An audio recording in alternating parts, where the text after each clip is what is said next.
I have a nephew who bought a lifetime subscription in Bumble. He's 21 years old. And he was telling me how frustrating it is for him because it is very difficult to go out on dates. So this nephew comes to me and he said, I'm sick and tired of all these women and all of these delusional expectations and all of this big list of requirements that they have for us.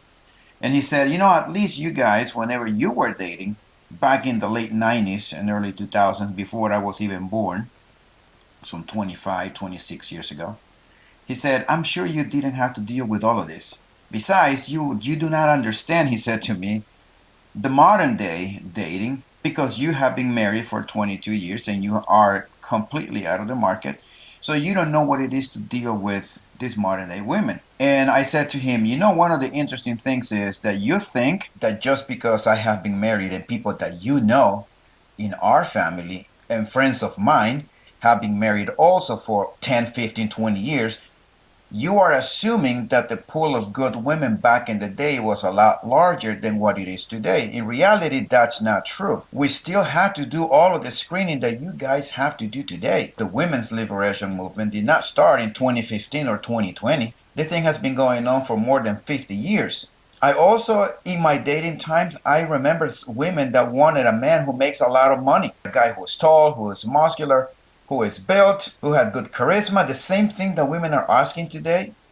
There's women back in the day that were asking the same things. I remember women requiring and asking and expecting the same thing that women of today do expect. Now, the one thing I do remember that might be a little bit different when it came to buy the wedding ring. The women of today, they're asking for a ring that has to be 3 times the income that you have or your monthly income, some outrageous numbers in a wedding. They want to spend hundreds and thousands of dollars on a wedding. But women back in the day, I do not recall women asking or wanting a very expensive wedding.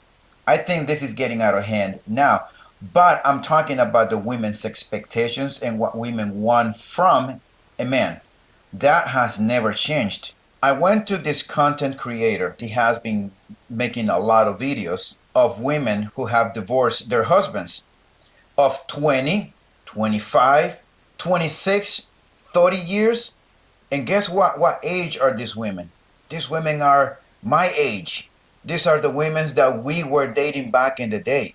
And so what I did is I decided to get a compilation of a lot of the videos that he has made, and I'm going to leave the link in the description for his channel. And I did about 4 minutes of divorced women, all of them divorcing their husbands of 20 plus years. Women my age who were divorcing their husbands later on. So let's go ahead and look at the video and then we'll talk about it. I'm looking for the women who are several months, if not several years, out of their divorce. Mine was in the fall of 2020. I would really appreciate tapping into the mid-30s divorced women. Oh, I'm just really realizing that my marriage is over and it's really bad. Oh, I'm really sad. Hi, this is my first TikTok. I'm Brooke. I'm walking today to try to beat the blues. I've had the blues the last few days. I went through a divorce in 2020 after being with my now ex-husband for 27 years.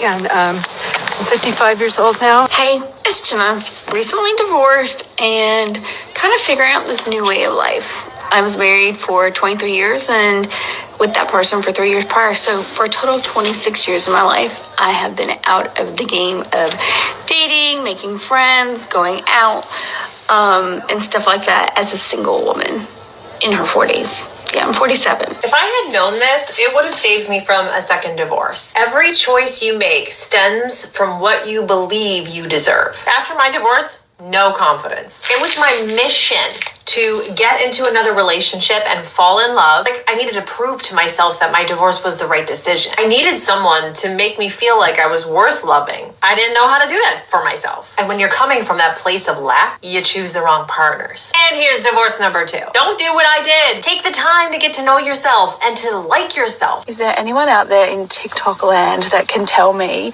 what you're supposed to do with your life when you've been in a relationship for 20 plus years with the same person? You have children, you have, built a life together, and then all of a sudden that life is no longer. What are you supposed to do with your life? Did you ever hear that phrase that people are seasonal? It's true. And it happens with romantic relationships that you can tell when something's coming to an end. That's happening with me right now. And I think the hard part is that because I've been with him for so long, since I was 18, for him to be in a relationship where he is in one and you can't figure it out in your mind. And then it felt like he had died. And I kept getting this sick feeling like he was gone and dead. And I almost wished he was dead. It's kind of a long story. I'll try and see if I can fit it in 60 seconds. So we met in our early 20s. We got married at 27. And we did not have the connection and the chemistry that we should have, if that makes sense, in like the bedroom. And I married the nice guy, and he married the hot girl. My story is not unique. I left a marriage after 15 years. I had 3 kids with the man. I had built a life with him, and I really wanted it to work. And I wonder what I'm doing.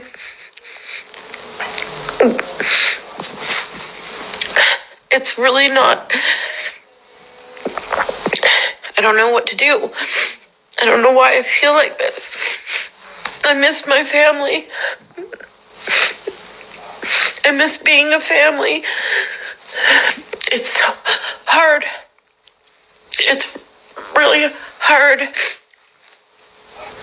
It just hit me. Like all of everything I've ever known is gone. My family isn't here anymore. Well, so what would you say was the difference between the women of back in those days and the women of today? The only difference is that the women of those days did not have the social media to be able to talk openly on the things that they wanted to do or the kind of man that they want. The vast majority of the women did have that mentality of the women of today. Surprisingly, now that there's social media, guess what all of these divorced women in their 40s and 50s are doing? Now they're using social media. They are putting themselves out there. They tell on themselves. You see what I'm saying? We did not have social media back in the day that will help us screen women. We had to go and meet this woman in person. We have to engage them in conversations in order for us to learn all of those things that women today are just openly and willingly putting out on the web for all of us to see and know about them and where they stand on several issues. And I'm willing to bet that those women that we dated back in the day had social media like today, they will be telling on themselves just like the women today are telling on themselves. I mean, just look at these women now in their 50s and 40s making TikTok videos, telling on themselves. And I remember one of the places that people will go there and hook up in Miami, when you take the I-95 and you veer to the left, and then you keep driving on the highway, and right before you go on the bridge that takes you to South Beach, there was a right turn that you will get off from the ramp, and then you will just go underneath the bridge, and then you will head out to the left side where you will see out a look. Really nice view, by the way, there. And a lot of people will just park. It was a bunch of trees out there. And later on at night, that's where people will go there and party and then hook up. People were just hooking up on the hoods of the cars. It was crazy, the things that you will see out there. And every time we pick up women from the club, those are the places that we went. And everybody knew what you're going to go do when you go there anyways. So no one acted surprised at all. And I remember the police would show up on the weekends, would turn the lights on, and a lot of people would hop in their cars and they just disperse. Everybody will get on their cars and the police would just try to stop people out there. It's pretty funny when the sirens will go on. And then people would just start getting on their cars. Some people were honestly half naked, just jumping on their car and try to drive away so the police wouldn't catch them. It was a funny thing sometimes to witness some of those things, though. There was a lot of places like that, by the way, in Miami. I don't know if they still are out there, but that was some 25 years ago. If I were to compare the dating that I did back in those days and today, of course, I'm not dating, but I have enough people in my circle, and I have nephews, and I have nieces, and I hear from them all the time. I have a son who's 20 years old.